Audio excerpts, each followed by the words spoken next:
अच्छे अच्छे नंबर आए, आप अपने माता पिता का नाम रोशन करें। अभी जितना समय आपके पास बचा है उसमें जिस विषय का पेपर हो उसकी एक बार जो आपको काम करवाए गए हैं उसको टॉपिक वाइज रिवाइज ज़रूर कर लें, क्योंकि आपने किसी भी टॉपिक को नहीं छुआ तो हो सकता है कि 4 नंबर का कोई काम आपका छूट जाए तो आपको 4 नंबर में से काउंटिंग नहीं होगी। इसलिए एक तो इस बात का ध्यान रखें कि पहले पूरे जो टॉपिक है उनकी रिवाइज कर दें। उसके बाद में जो आपका जो पेपर हो रहा है उसमें आपको किसी प्रकार की इधर उधर झांकने की जरूरत नहीं है। अपने एकाग्रचित्त से अपना पेपर हल करें और कोई भी प्रश्न छोड़ के नहीं आना है। आपको कोई भी प्रश्न आपको छोड़ के नहीं आना है, पूरे पेपर को आपको अटेम्प्ट करना है। पर्सन नंबर लगाने का ध्यान रखें, पर्सन नंबर आपने गलत लगा दिया तो आपका उत्तर गलत हो जाएगा, इसलिए नंबरिंग सही करें। जो नंबरिंग आपके पेपर में दे रखी है वही करनी है, न कि अपने मन मर्जी से। ए दे रखा है तो ए लगाएं, रोमन में दे रखा है तो रोमन वाले लगाएं। इस प्रकार से पेपर हल करने का आप ध्यान रखें। बात आपके भावी जीवन की है तो एक तो कहते हैं कि आगे जाते हैं ना, जैसे कि मीणा जी कह रहे थे कि आगे जाते ही दोस्त बहुत मिलते हैं, तो दोस्त हमेशा चुनिंदा बनाओ, क्वालिटी वाले बनाओ। और क्वालिटी वाले दोस्त जब भी बनेंगे जब आप में अच्छी क्वालिटी होगी।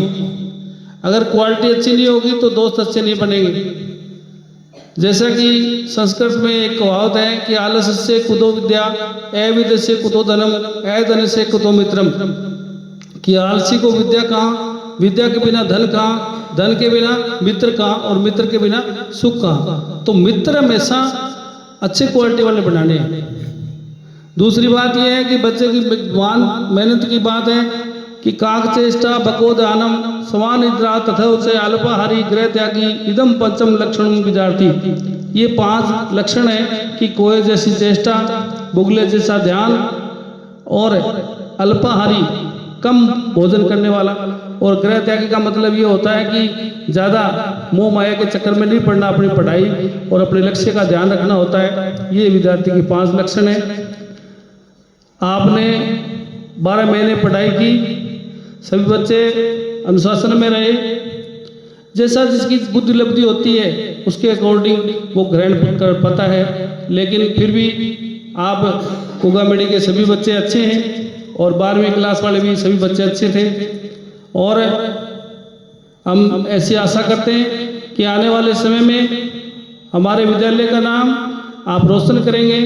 जैसा कि मीणा जी बता रहे थे कि विक्रम जी जैसे विद्वान इस भूमि पर कभी कभी आते हैं, या इस धरती पर भी कभी आते हैं। ऐसे विद्वानों के सानिध्य में आपको, उनके नेतृत्व में हमारे को भी काम करने का मौका मिला और आपको भी शिक्षा ग्रहण करने का मौका मिला, तो आप इस अवसर का अवश्य ही फायदा उठाएंगे और आने वाले समय में आप अच्छे अच्छे काम करेंगे, जिससे हमारा भी सीना गर्व से चौड़ा हो जाए कि ये हमारे बच्चे हैं।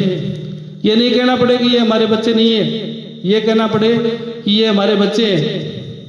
ऐसी मैं उम्मीद करता हूँ। ज़्यादा समय नहीं लेते हुए आपको फिर एक बार शुभकामनाएं देता हूँ। धन्यवाद।